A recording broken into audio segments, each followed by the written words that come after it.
retour à Porte de Versailles pour cette deuxième journée à Santexpo 2026.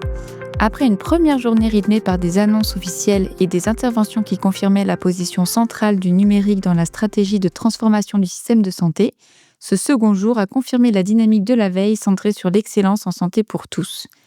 Et par tous, on parle notamment de celles qui représentent la moitié de la population, les femmes.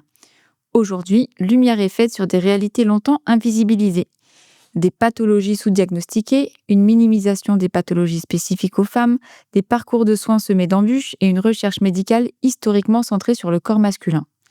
Cet enjeu a d'ailleurs été rappelé pendant la conférence inaugurale. À Santexpo, la considération des femmes est devenue un fil rouge à part entière et cette deuxième journée l'a illustré sous toutes ses facettes. Entrepreneuriat féminin dans le secteur de la santé, parcours de soins spécifiques, qualité de vie au travail, innovation. Commençons avec le palmarès Femmes de santé qui, chaque année, met à l'honneur des femmes engagées dans le secteur. Cette année, 7 lauréates et leurs initiatives ont été mises à l'honneur et tout en félicitant l'ensemble des lauréates, nous mettrons l'accent sur les 2 qui proposent des solutions numériques. Séverine Jonal-Escura, fondatrice de Oh My Péri, un programme de rééducation périnéale en ligne qui a vocation notamment à réduire les inégalités de prise en charge des femmes, notamment dans les déserts médicaux. Et Alexandra Laroche-Chaïb, fondatrice de Dr Siro, une application d'éducation thérapeutique destinée aux enfants, conçue pour rendre les soins, la prise de médicaments et l'hospitalisation plus ludiques et moins anxiogènes.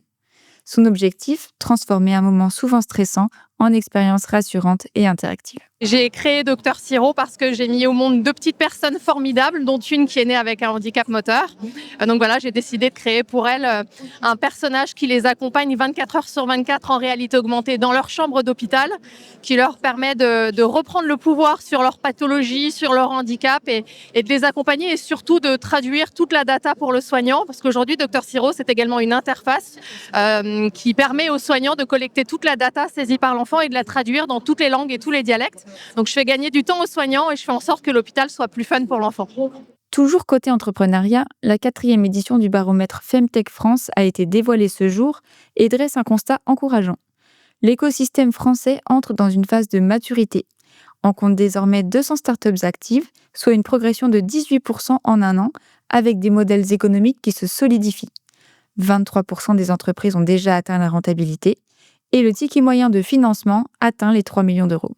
Sur la scène internationale, la France s'impose comme le hub européen de référence. La moitié des financements proviennent désormais d'acteurs étrangers et les startups canadiennes choisissent aujourd'hui la France en priorité pour leur internationalisation, devant les États-Unis. Par rapport à la première année du baromètre, on voit vraiment que le secteur est en constante croissance, qu'il est en train d'atteindre une certaine maturité et que la France se développe vraiment très bien et qu'elle pourrait prendre le leadership européen.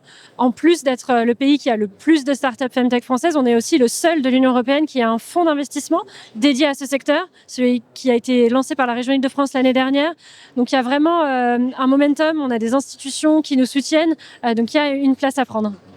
De l'innovation portée par les startups, on passe maintenant à la transformation de fond du système, avec un accent mis sur la vague 2 du Ségur du numérique, chantier structurant pour l'ensemble des établissements de santé.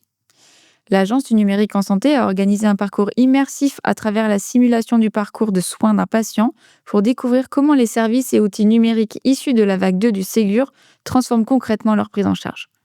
Ce tour des exposants a été complété par une agora qui a fait le point sur les avancées concrètes et les perspectives à venir du Ségur, avec des sujets comme l'identité numérique ou les services socles comme HospiConnect.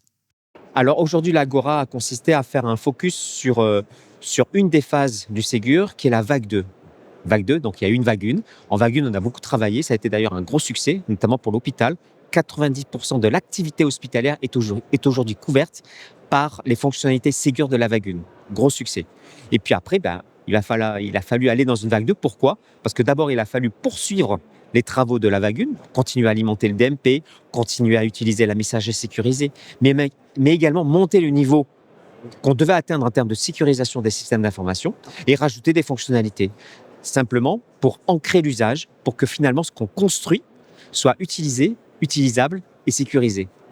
Et pour cela, on a évidemment pensé aux professionnels de santé pour que, lorsqu'ils sont devant leur écran d'ordinateur, devant leur logiciel, ils puissent accéder à l'information contenue dans mon espace santé ou dans le DMP facilement, sans se déconnecter de leur logiciel et directement avoir cette information soit téléchargeable, soit simplement récupérable à l'œil.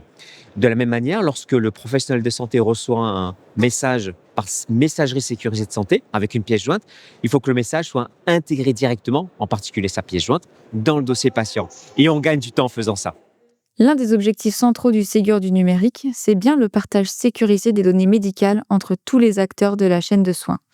Et dans cette chaîne, l'officine est pleinement concernée, comme le rappelle le panel d'experts qui ont pris la parole dans la conférence « Demain, une pharmacie connectée », mieux soigner et valoriser le métier du pharmacien grâce au numérique, porté par le Conseil national de l'Ordre des pharmaciens.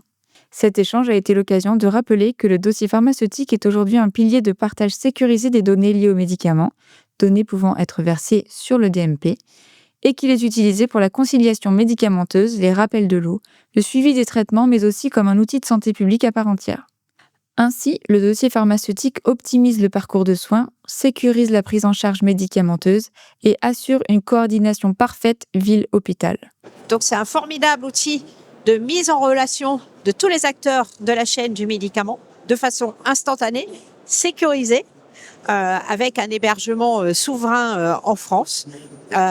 Donc un vrai outil de sécurisation de la prise en charge du patient au service donc de la santé publique. Voilà pour ce tour d'horizon de notre deuxième journée à Santexpo. À très vite pour le récap de la troisième journée.